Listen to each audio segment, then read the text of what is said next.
Hello from the Open Diplomacy Program. Our topic, Türkiye-Pakistan cooperation. Our speaker, Umair Pervez Khan from Pakistan. Despite the geographical distance between Turkey and Pakistan, close relationship between the Turkish and Pakistani nations have continued for centuries. Dear Umair Pervez Khan, what kind of collaboration can be made in the field of academia, culture, and tourism to strengthen the exciting closeness between Turkish and Pakistani societies? What are your suggestions? Çok teşekkür ederim hocam, sağ ol. This has been a pleasure talking to you on this platform. And as in your introduction, you have mentioned that Pakistan and Turkey both share very warm relationship between each other, and this is just not spanned over some few decades. Rather, I would rather say it's a century old relationship to region that we are talking, basically the Anatolian region and the South Asian region, and specifically post-independence, when the modern Turkey came into being, and then when later in the 1947 when Pakistan came into being. So before going to talk about the future cooperation, we will have to get a gist of the history and the historical connection between the two nations.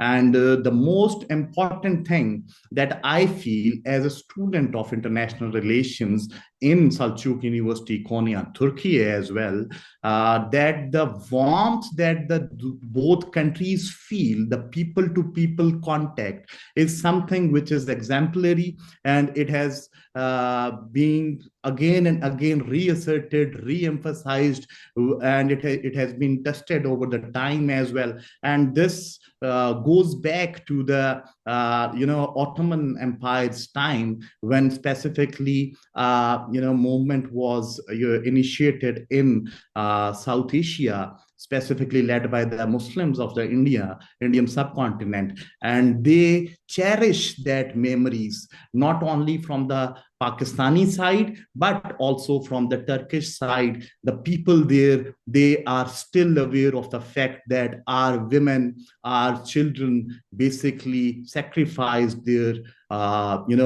jewelries, they participated in every respect to save that, what I would rather say, to sacrifice for Turkish brothers. Then when Mustafa Kemal Atatürk made the transformation of the Turkey to a modern Turkey, Quaid-e-Azam Muhammad Ali Jinnah, the founder of Pakistan, admired his vision, and he basically that actually paved the way for the warmth of this relationship. And Turkey was amongst first 5 countries which basically recognized Pakistan after independence. And I would rather talk about the early cooperation. In 1954, we basically signed the Treaty of Friendship and Cooperation. And prior to that, we also shared the regional and the global interest. They are converged. That's why we also signed CENTO, and also we had the agreement for cultural cooperation in 1953, which laid the groundwork for the cultural exchanges which we see today.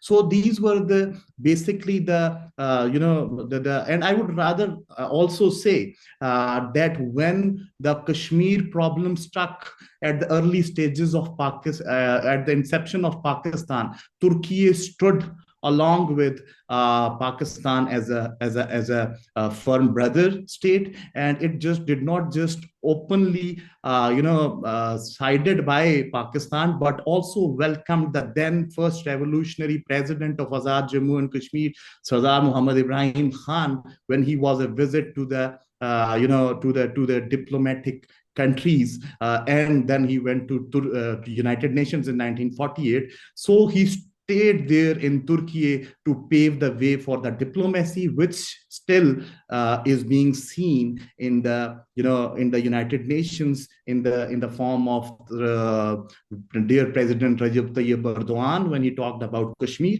And still, when I talk about these things, these are just not limited to only lip servicing, or just we are not talking about the warmth of the relationship, the traditional warmth. Rather, I would stress that yes, we have a lot of things to be improved, but we have traveled a long way, and we have strengthened our cooperation over the decades. Specifically, if we talk in in defense and security, it is a cornerstone of our relationship with Turkey, and over 15,000 Pakistani officers have been trained in Turkey.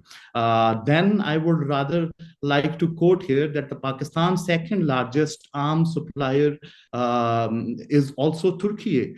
And a key example is the Milgam covert deal, which involved the transfer of the technology, intellectual property rights, and is being constructed both in Turkey and Pakistan, demonstrating a commitment to joint protection. The Milgam project involves the construction of four corvettes, two in Turkey and two in Pakistan. We are also jointly upgrading Pakistan's F-16 fleet and Agosta 19B submarines.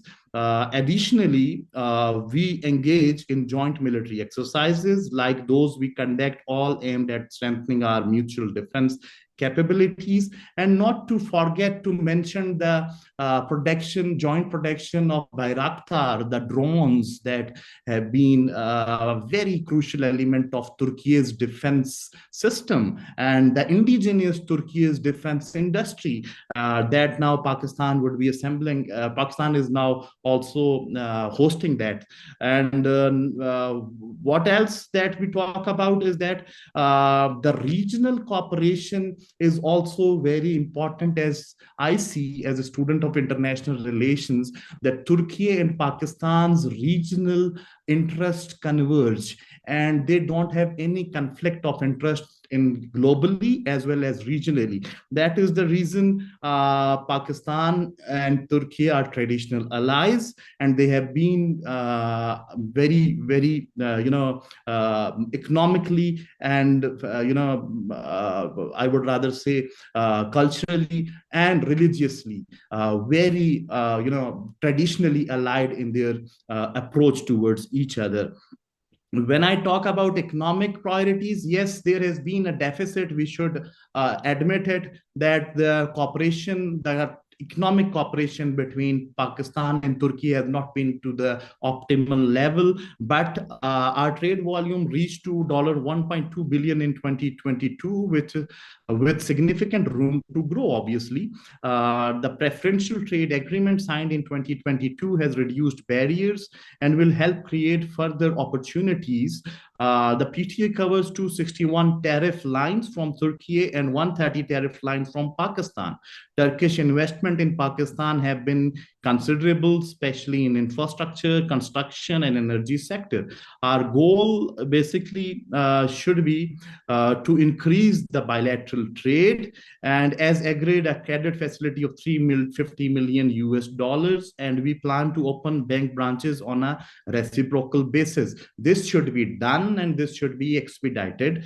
When I talk about the energy and technology sector, our cooperation extends to energy and technology as well, as Turkey is showing a great interest and has invested in Pakistan's hydropower and renewable energy sectors, and we have invited them to further expand this collaboration. A technical working group in the energy sector is already working on the areas like the privatization practices as well.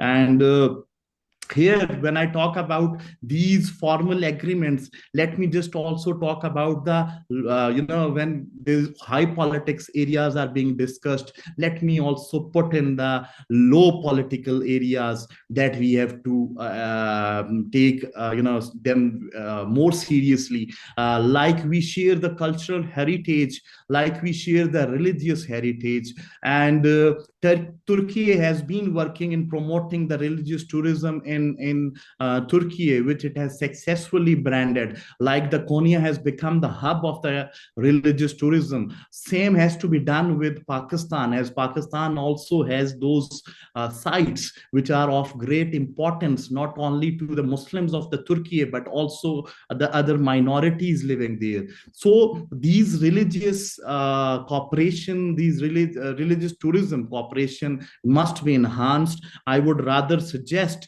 that there should be a youth forum between Turkey and Pakistan, which should also be basically working upon these academic linkages that we are trying to bolster up. These academic linkages are very important, as we do share the history, because our heroes are common. You see, when we talk about Allama Iqbal is being regarded as the poet of the East, and he is being regarded and revered same as he is revered and regarded in Pakistan, in Turkey. So same, if I go back to centuries old Sufis practice, the Mawlana Rumi, that who is the champion of that religious harmony and religious, I would rather say the attraction that we feel towards Maulana Rumi's, the poems, plus his, education, his quotes, and spiritual connection that the Pakistani people feel to Maulana and other heroes. I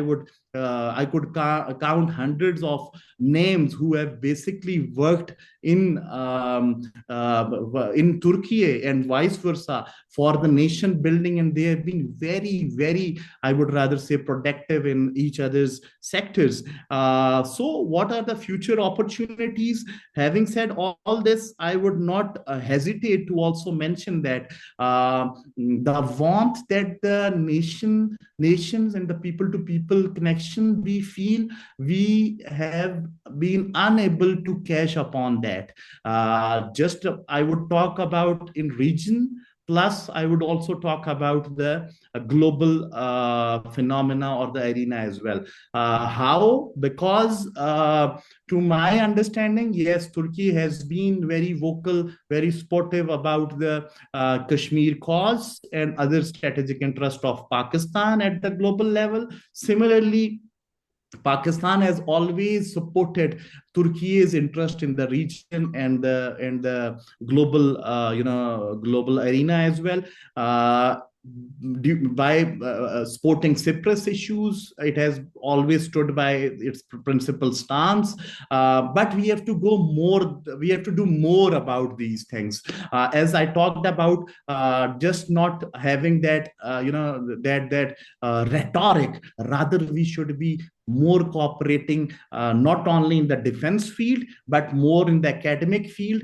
So you see, we are unable to produce any good joint dramas or the movies for that matter, which could appreciate our history, which could actually transfer these sentiments to the next generation to come on. And I would also suggest that by youth forum that I have talked about, we could have small stories, small videos made of the students who have gone to Turkey for the studies, but they have settled there. Turkey has hosted them.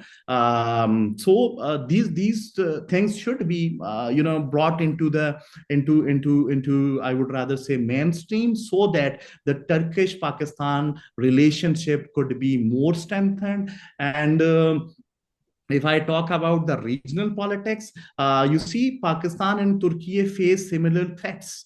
The threat of terrorism that Turkey faces from Syria or from its neighbors. Same is the case with Pakistan, that Pakistan is also having serious issues on its borders, though it be from Afghanistan side or from the Indian side. So we could collaborate on these issues as well. Now the need is that you see Turkey, Azerbaijan, Pakistan's its alliance is developing, as Turkey openly supported Azerbaijan, its Nagorno-Karabakh issue, and successfully defeated Armenians, and Pakistan also supported Azerbaijan as well. But this cooperation should be capitalized. This cooperation should not just be limited to the lip service or to the goodwill of the countries in each other's countries, but that goodwill should be translated into something concrete. And I would like to congratulate GASAM, basically, which have taken these initiatives to actually strengthen the relationship, the academic relationship between Pakistani scholars and the Turkey's media and Turkey's think tank and the intellectuals. I would also like to mention here the ambassador who is just now posted in Pakistan, Dr. Irfan Nazir Olu.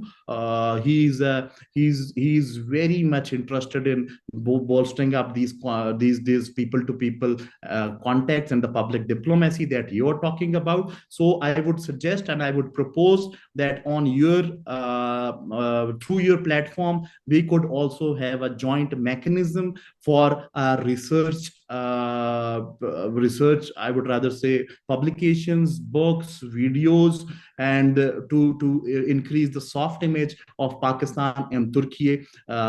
This is from my side for now. If you have any questions, sir, please. Yes. Dear Umair Pervez Khan, thank you for sharing your knowledge and expressions on Turkey and Pakistan cooperation. Thank you.